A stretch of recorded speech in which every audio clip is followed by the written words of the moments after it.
İki noktaya değinmek istiyorum. Birincisi 2 milyar Müslümanın ve 57 ondan sonra şehit olmuştur. Allah şehadetini kabul etsin. Amin. İkincisi yine 14 yıl önce Gazze için yola çıkan rahmetli Erbakan Hoca'nın tavsiyesiyle benim de içinde bulunduğum Behçet Hoca da arka tarafta, o da içindeydi. 10 şehit vererek Mavi Marmara'nın yıl dönemidir bugün 31 Mayıs. Allah içinde o 10 şehit kardeşimize de rahmet eylesin. Urfalı hemşehrilerim, değerli mensup mensupları, Gazze'de direniş 237 gündür sürmektedir. Bu süreçte yeryüzünün en ahlaksız ordusuna sahip terörist devleti İsrail, Batı'dan ve Amerika'dan aldığı destekle Müslüman kardeşlerimize etnik bir soykırım gerçekleştirmekte. Hedef gözetmeksizin bebek, çocuk, kadın, yaşlı demeden üzerlerine yasaklı bombalar, füzeler yağdırmakta. İsrail keskin nişancıları hareket eden tüm canlıları öldürmeye çalışmaktadır. Gazze'ye insani yardımların girmesini engelleyerek kardeşlerimizi açlığa ve susuzluğa mahkum etmektedir. Kardeşlerimiz bir taraftan bombalardan ve füzelerden kendilerini korumaya çalışıyorken bir taraftan da açlık ve susuzlukla imtihan olmaktadır. Güvenli bölge diye Filistinli kardeşlerimizi Rafah bölgesine sürüklediler ve yüzlerce kardeşimizi yolda şehit ettiler. Rafah'a çadır kentlere sığınan mazlum ve mustazaf kardeşlerimizin üzerlerine tonlarca bombalar atarak yüzlerce kardeşimizi canlı canlı yakarak ölümlerine sebep oldular. Filistin'de bu şekilde katliamlar gerçekleşiyorken İslam ülkesi, 57 İslam ülkesi bu durumu ancak kınayarak geçiştirdiler.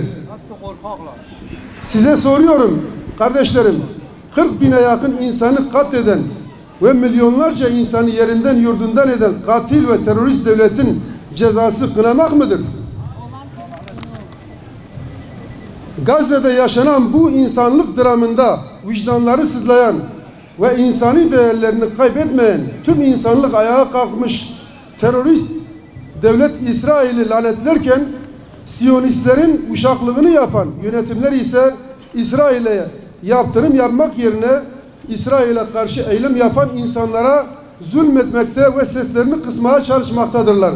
Avrupa'nın en seçkin üniversitelerinde Gazze için intifada eylemleri başlamıştır.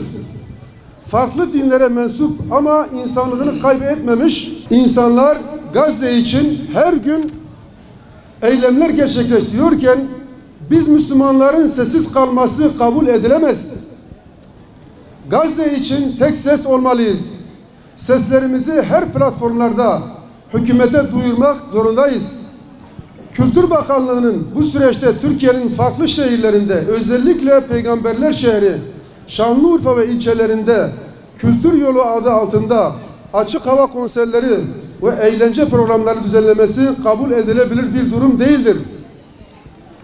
Daha 2 gün önce Filistin Rafah kentinde yüzlerce kardeşimizi şehit vermişken başta tüm Türkiye'de insanlar sokaklarda eylemler yaparak tepkisini ortaya koyarken şehrimizde konser ve eğlencelerin yapılması Filistin davasına sahip çıkan tüm kardeşlerimizi derinden üzmüştür. Biz Şanlıurfa Sivil Toplum Kuruluşları platformu olarak hükümetin Gazze için daha ciddi adımların atmasını, çeşitli yaptırımlarla İsrail'i ateşkese zorlamasını ve Gazze'ye insani yardımların ulaşması konusunda yollar aramasını ve yapılan bu insanlık dışı katliam ve bu soykırımların tüm dünyada bütün platformlarda duyurmasını talep ediyoruz. Şanlıurfa Sivil Toplum Kuruluşları olarak Peygamberler Şehri Şanlıurfa'dan Gazze'yi yalnız bırakanlara sesleniyoruz. Vicdanlarınız sızlasın. Tehlikeyi görün artık. Bu bela yarın Urfa sınırlarına dayanacak. Eyvah demeden uyanalım. Buradan yine işgalci terör şebekesi ve destekçilerine sesleniyoruz. Bu ümmet yine kendi içinden Ömerlerini, Salahaddinlerini çıkaracaktır. Filistin, Mescid-i Aksa, Gazze özgür olacak. Gazze'li yiğitlerin insanlığa verdiği dersi tarih unutmayacaktır. Sizin yaptığınız soykırımları, gaddarlığı, zalimliği ümmet olarak bizler de unutmayacağız. Şanlıurfa Sivil Toplum Kuruluşları Platformu adına hepinize teşekkür ediyoruz katılımlarınızdan dolayı.